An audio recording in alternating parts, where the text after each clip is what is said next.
আসসালামু আলাইকুম। আসিয়া কিচেনে সবাইকে স্বাগতম। আজ আমি হাত বাড়া শাক রান্না করব। ক্ষেত থেকে আমকুদুরি শাক, হেলেঞ্চা শাক, গিলুনি শাক তুলে নিব। একটি একটি করে শাক ক্ষেত থেকে তুলে নিব।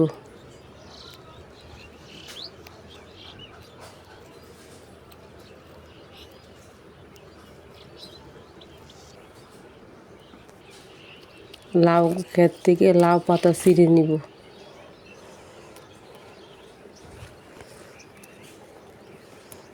লাউ পাতা চিরা হয়ে গেছে, এখন তুলে নিব বরবটি। বরবটি গাছ থেকে কয়েকটা বরবটি ছিঁড়ে নিব।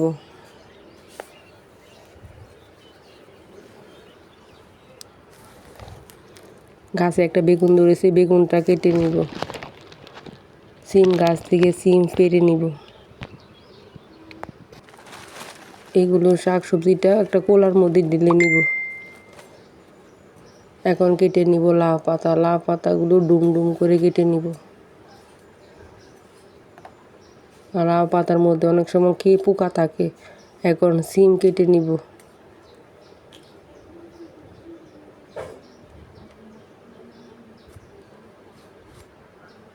বেগুনটা লম্বা করে কেটে নিব।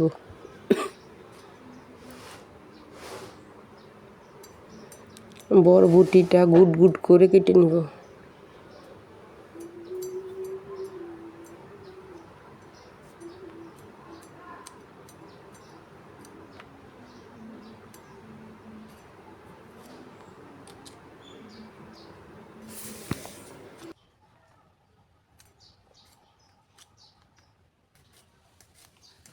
গোলালু চিকন চিকন করে কেটে নিব। গোলালু তো সিদ্ধ হতে সময় লাগে, শাক আগে সিদ্ধ হয়ে যায়, তাই গোলালু চিকন চিকন করে কেটে নিব।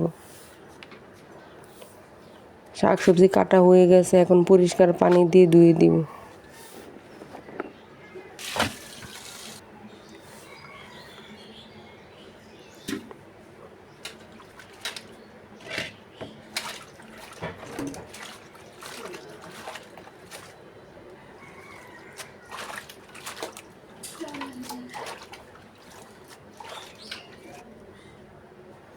দিয়ে দিব হলুদের গুঁড়া, একটু মরিচের গুঁড়া, লবণ দিয়ে ঢাকা দিয়ে রাখবো।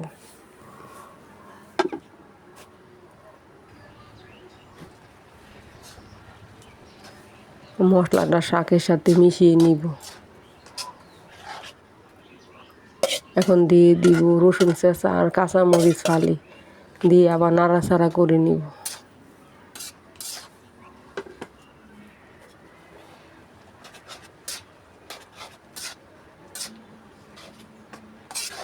এই হাত বাড়া শাক রান্না একদম সহজ, মশলাপাতিও কম লাগে, খেতে অনেক স্বাদ।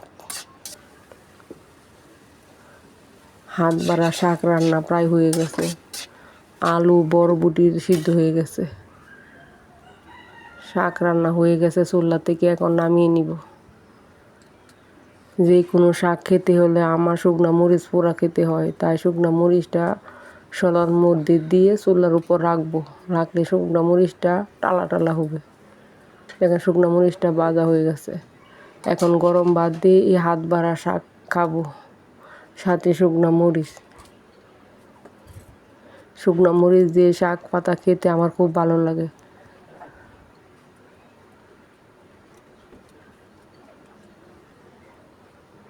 শাকটা খেতে অসাধারণ হয়েছে।